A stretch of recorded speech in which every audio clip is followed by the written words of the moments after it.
اہل جنت اور اہل جہنم کے مابین ایک موذن کھڑے ہو کر اذان دے گا کہ ظالموں پر اللہ کی لعنت ہو۔ علماء کا مجمع تھا، بڑا دربار تھا مامون کا، تمام اسکالر جمع تھے، امام علی ابن موسیٰ رضا علیہ السلام بھی تشریف فرما۔ آخری مقام میری تقریر کا، تمام علماء جمع، مامون نے امام رضا علیہ السلام سے پوچھا فرزند رسول یہ بتائیے کہ وہ قیامت کا موذن کون ہوگا کہ جو اہل جنت اور اہل جہنم کے مابین کھڑے ہو کر اذان دے گا؟ بے اختیار ارشاد فرمایا جدی علی ابن ابی طالب۔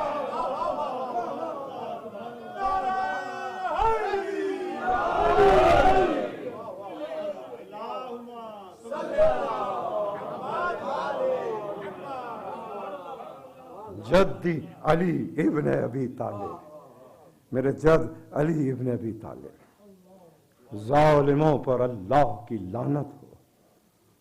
اور عزیزان گرامی، ظلم کی حد ہو گئی، ظلم کی حد ہو گئی۔ تاریخ انسانی میں اتنا طویل ظلم نہیں ہوا کہ جو اہل بیت پر ہوا۔ 3 دن بھوکا و پیاسا بھی رکھا، عاشور کے دن ذبح بھی کر دیا، اور پھر لاشِ حسین کو لوٹا، اور پھر پامال بھی کیا، پھر اہل حرم کے خیموں کو آگ بھی لگائی، اور پھر بے مخنہ و ردا لے کر چلے۔ آگے آگے نیزوں پر سر ہے، اور پیچھے پیچھے بیوائیں ہیں، پیچھے پیچھے یتیم ہیں کہ جو سروں کو دیکھتے ہوئے جا رہے ہیں۔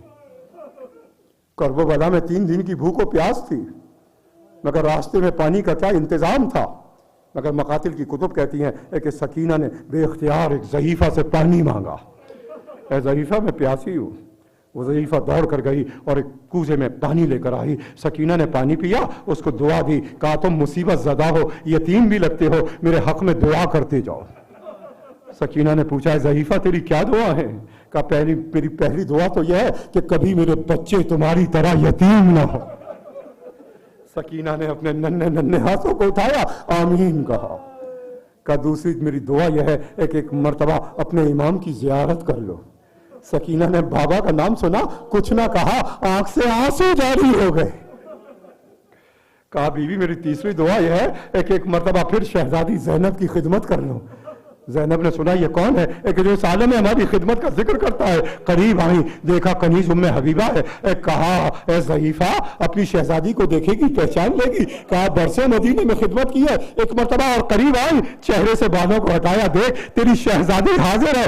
ایک مرتبہ نگاہ ڈالی، بے اختیار کہا بیوی اس عالم میں عباس دلاور کہا، علی اکبر کہا، امام کہا۔ کہا ام حبیبہ جب تم مدینے میں رہتی تھی تو دیکھتی تھی عباس تلوار لے کر بھائی کے پاس ہوتے تھے، علی اکبر بابا کے نزدیک ہوتے تھے، قاسم اور محمد ماموں اور چچا کے جلے میں ہوتے تھے۔ اے ام حبیبہ آگے بڑھ، اور آگے بڑھ کر دیکھ، نہ تو میلا پہ نظر آ، میرا بھائی بھی ہے، عباس بھی ہے، علی اکبر بھی ہے، قاسم اور محمد بھی، قاسم اور محمد بھی ہے۔ عزیزان گرامی یہ قافلہ چلا اور پھر کوفے کی راہوں سے گزرا، شام کی راہوں سے گزرا، زندان شام میں قید ہوئے۔ اور سکینہ کا یہ دستور ہے کہ زندان شام کے دروازے پہ آ جاتی، شام کی عورتیں جمع ہو جاتی، سکینہ کرب و بلا کے واقعات بیان کرتی۔ بیویوں سنو، میرے ایک چچا عباس تھے، بڑے بہادر تھے۔ سکینہ نے کہا چچا بھتیجی پیاسی ہے، میرا مشکیزہ لے کر گئے، پھر چچا پلٹ کر نہ آئے، میرے بابا علم کو لے کر آ گئے۔ بیویوں میرے سنو، میرا بھائی علی اکبر تھا، میری ماں کو بڑا ارمان تھا اس کے بیاہ کا، مگر میرے بھائی نے موت کا سہرا باندھا۔ میرا ایک چھوٹا بھائی علی اصغر تھا، بابا پیاس کو بجھانے لے گئے اور جب واپس لائے تو علی اصغر کا شلو کا خون آلود تھا۔ سکینہ کربلا کے واقعات بیان کرتی، شام میں کوہرام ہو جاتا، عورتیں رونے لگتی۔ ایک مرتبہ شام کی عورتیں جمع ہوئی، سکینہ در زندان پہ نظر نہ آئی۔ سید سجاد کو بلایا، وہ بچی کدھر گئی کہ جو یاد کرتی تھی کربلا کے واقعات سناتی تھی؟ ایک کہا اپنے گھروں کو بیویوں میں لوٹ جاؤ. کل شب کو وہ بچی روتے روتے اپنے بابا کی خدمت میں چلی گئی. سکینہ زندان شام میں گزر گئی, زندان شام میں قبر بن گئی. جب رہائی کا اعلان ہوا اور پھر لٹا ہوا سامان آیا, اہل حرم نے اپنے تبرکات دیکھے. زینب نے 2 کرتے اٹھا لیے, ایک وہ خون آلود کرتا کہ جس میں بھائی ناجائز ذبح ہوا تھا, اور ایک وہ کرتا جو سکینہ کا کرتا تھا. اور جب کربلا پہنچی تو وہ سکینہ کا کرتا قبر حسین پر رکھ دیا, اور جب مدینہ پہنچی حسین کا کرتا قبر فاطمہ الزہرا پر رکھ دیا. انا للہ وانا الیہ راجعون. سیعلم الذین ظلموا ای منقلب ینقلبون. پروردگار بحق اسیران کربلا, بحق شہیدان کربلا, جو مومن و مومنات مر چکے ان سب کی مغفرت فرما.